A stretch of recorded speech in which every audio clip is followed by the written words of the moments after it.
4వ మీటింగ్. చాలా ప్రయత్నాలు చేశాం. ఈ మీటింగ్ ని రీస్ట్రక్చర్ చేస్తే ఏది పర్ఫెక్ట్ గా ఉంటుంది. ఫస్ట్ మీటింగ్ లో మేము ఉపన్యాసాలు ఇచ్చాం, మీరు విన్నారు, మీరు వెళ్ళిపోయారు. రెండో మీటింగ్ జిల్లాకి సీనియర్ ఆఫీసర్లు పంపించాం, మీకే ప్రాధాన్యత ఇవ్వాలనుకున్నాం, మీకు ప్రాధాన్యత ఇచ్చాం, మిమ్మల్ని ప్రజెంటేషన్ చేయమన్నాం, అది కూడా కొంతవరకే పనిచేసింది.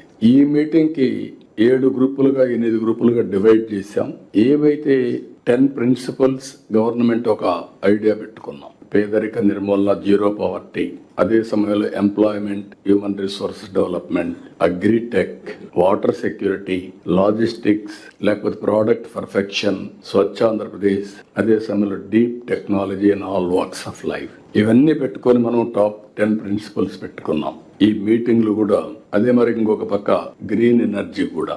ఎనర్జీ అనేది ఫ్యూయల్ గానీ ఎనర్జీ గానీ లోయెస్ట్ ఉండాలని మన ఆలోచన. దానికి కూడా ఒక టాప్ 10 ప్రిన్సిపల్స్ లో ప్రిన్సిపల్స్ పెట్టుకున్నాం. ఈ రోజు ఇక్కడ గ్రూపులు కూడా మీరు చూస్తే జిఎస్టిపి మీద అప్ టు మీ మండలం వరకు వెళ్తున్నాం.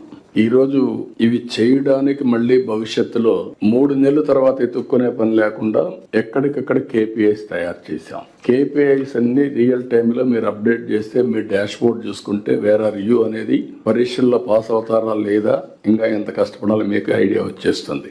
ఇప్పుడు మీరు ఫస్ట్ మీకు నాకు పరీక్షలు అయినాయి, బీ క్లియర్ ఆల్ డిస్ట్రిక్ట్స్, ఇవన్నీ మంత్రులు కూడా వేర్ ఆర్ దే అనేది వాళ్ళకు ఒక అవగాహన ఉంది. దీన్ని ఏ విధంగా ఇంప్రూవ్ చేసుకోవాల్సిన బాధ్యత కొన్ని దగ్గర నేను చూశాను. కొంతమంది దగ్గరలో కొన్ని ప్రత్యేకమైన కారణాలు కావచ్చు, ఏదైనా కావచ్చు, కానీ పర్ఫార్మెన్స్ కొన్ని దగ్గర చాలా బాగుంది, కొన్ని దగ్గర అనుకున్నంత లేదు.